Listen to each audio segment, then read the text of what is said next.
so happy we alive. Good evening and welcome to Louisville Late Night.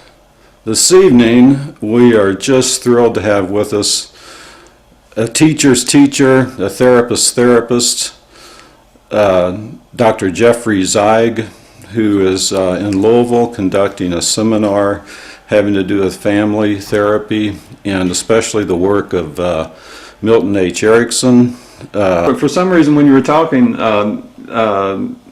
what popped into my mind is there was, I don't know if this is an uncommon therapy or where, there was a case where I think someone had a phobia of crossing a state line or getting out of town, and there was something about they had to be dressed up and get out, stop the car. Maybe you could, does that ring a bell? And I used that successfully with other patients. The patient had a phobia, would not leave town, so Erickson carefully advised the patient how to be safe. The patient was to drive to the point of going out of town at which the phobia arose.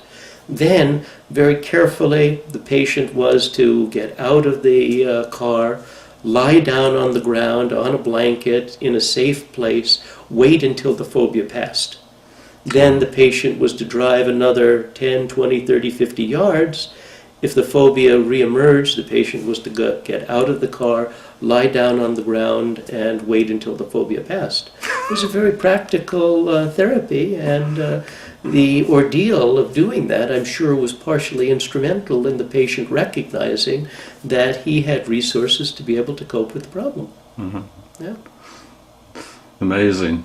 It kind of reminds me in a sense, I mean, this may not be a good analogy, but like with impressionist paintings, like if you're at the Art Institute in Chicago and you're up close looking at Monet or whatever, and it looks just like a bunch of colors, but when you step back 15 feet, then it all comes together and you see it, and it seems like Milton Erickson was able to somehow perceive a meta level of... well, rather than looking at a very small aspect, for example, the trauma that you've repressed from the past, Erickson had a much wider lens about understanding the complex weave of human life and looking at human life in context and be able to understand how to help people to establish context in which change would happen.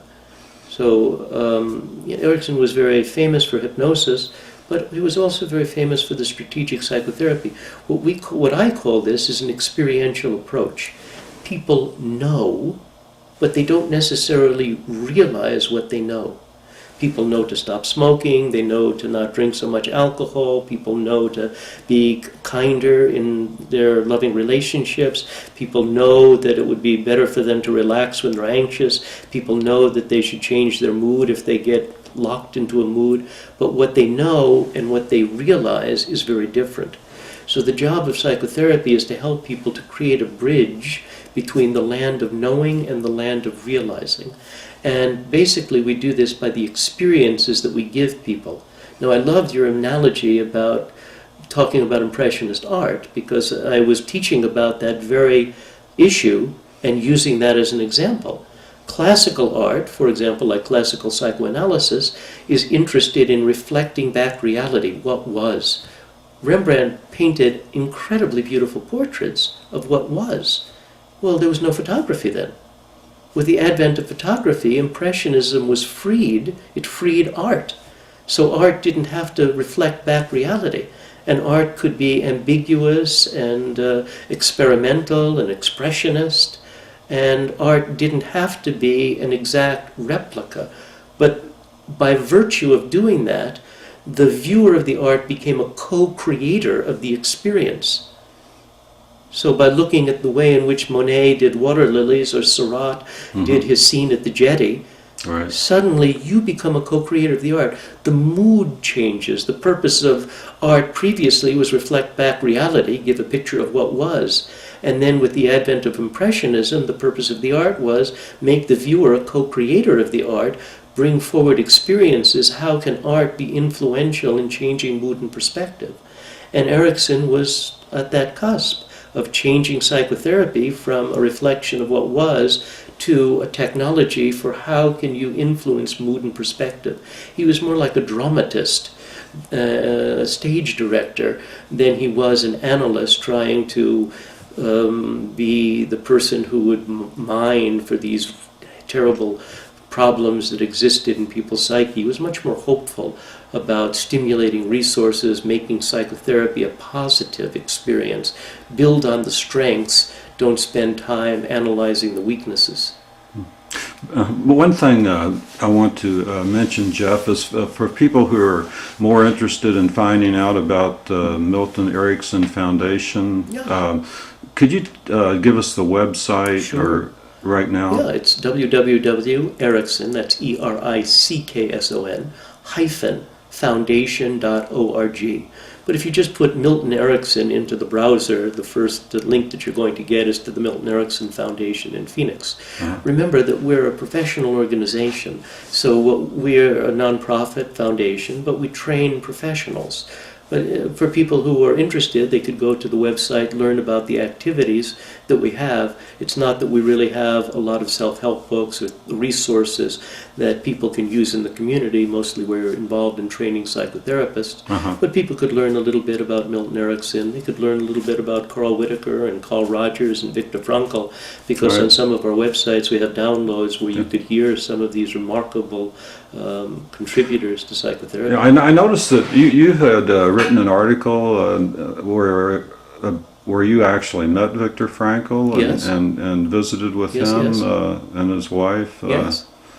And Viktor Frankl, of course, is the author of Man's Search for Meaning, and he wrote.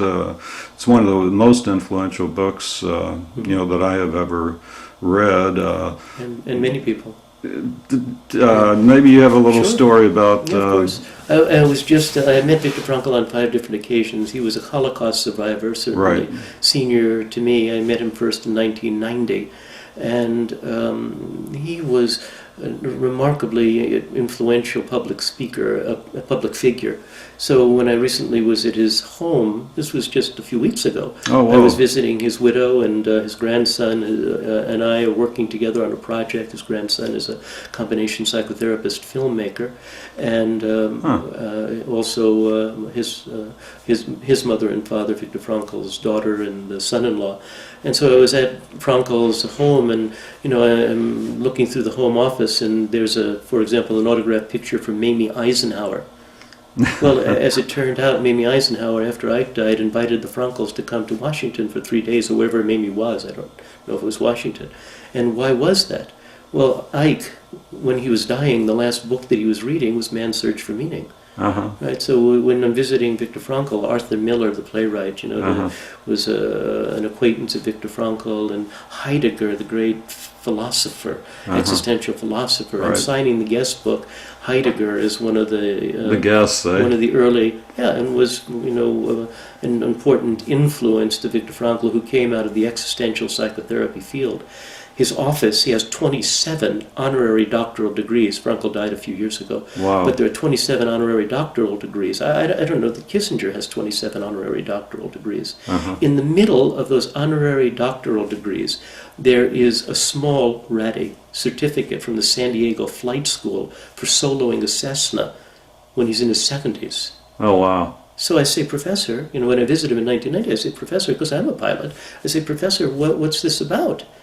And he says to me, well, when I was a young man, I loved to climb mountains, and there's still hills in Vienna where the trails are named after me because I was the first person to explore them. And he said, well, I developed an aversion to flying. So he said, I decided that I was going to solo a Cessna. And he said to me in German, I don't know if I'll say the German right, my German is very poor, he said, Ich nicht mir alles von mir gefallen lassen. Ich nicht mir alles von mir gefallen lassen. Beautiful poetic German.